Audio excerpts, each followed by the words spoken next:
igeneration the legacy so kuba sengazuthi uzohamba ngesandla sikababa wakhe uJack Mabaso.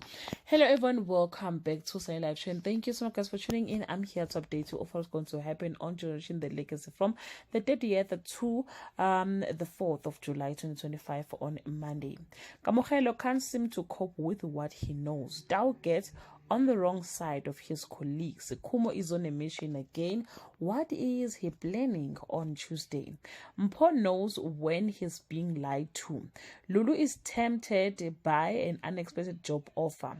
Kia worries that the worst is yet to come on Wednesday. Gokzanele issues a grim warning.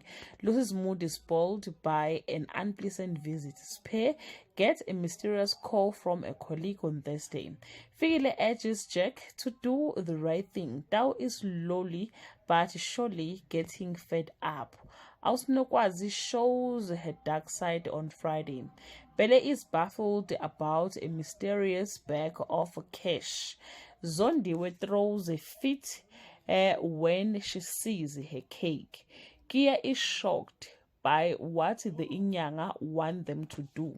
Well guys, that's all I have for today. You can leave your comment below and share your opinion. Bye. He is leaving Generation the Legacy.